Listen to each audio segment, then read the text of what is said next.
Welcome to episode 1 of the Fire Chronicles.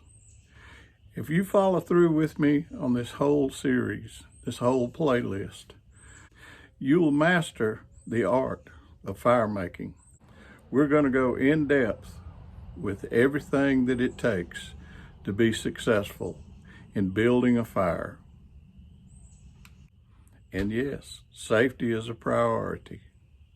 Almost every fire I'm going to build in this series is going to be built on the top of this overturned, heavy-duty, galvanized trash can. It's the perfect setup to do it out here on the concrete porch in front of my shop, and I can work whether it's in the rain or not. So let's get started with episode 1, maintaining space. I've got here 2 pieces of wood. They're approximately the same length. They're the same thickness. They're the same width. Now I can take one of these boards, strike a match, and I can sit here until this match is burned up, and it's burning my fingers. I got a little ember there, but watch it. That ember dies right out. Here's the same board that I just tried to set fire to. I split it with my little hatchet, and that provides me with 2 things. Number 1 is I have surface area on every part instead of just 1 surface area, 2, 3, 4, 5, 6 surface areas. I have probably almost 100 surface areas that could ignite here. I've got another video about jute twine being possibly the best fire tinder that there is. This is just jute twine. Let me show you something here. If I take this piece of jute twine that I just cut off and I try to ignite it, let's take a match here.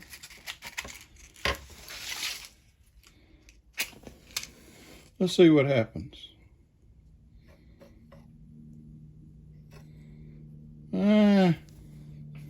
Is it going or is it not?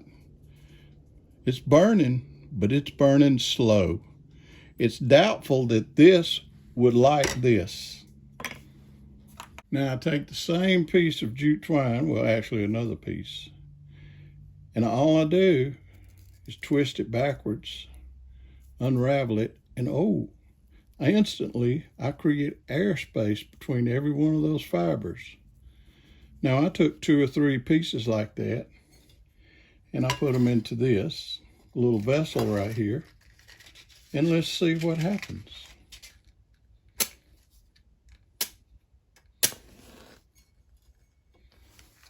Oh, big difference.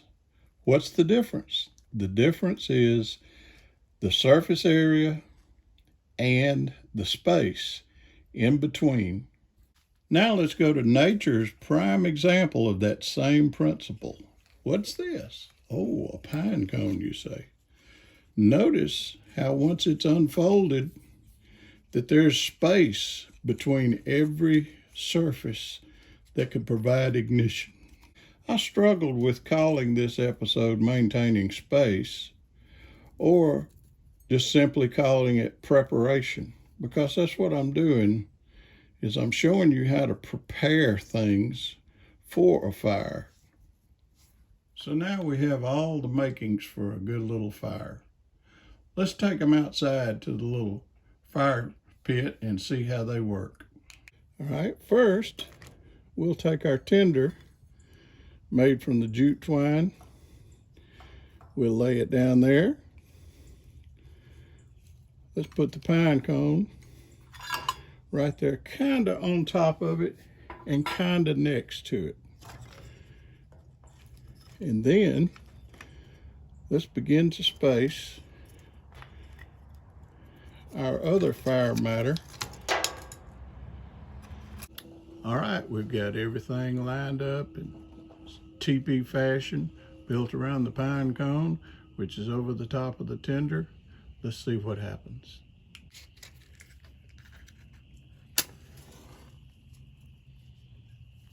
Tinder's going. Let's see if it lights the pine cone. Well, that jute tinder sure does work good. There she goes. There she goes. Old pine cone's going. That space is working in our advantage. You see how it's spreading from one frond of the pine cone to the next?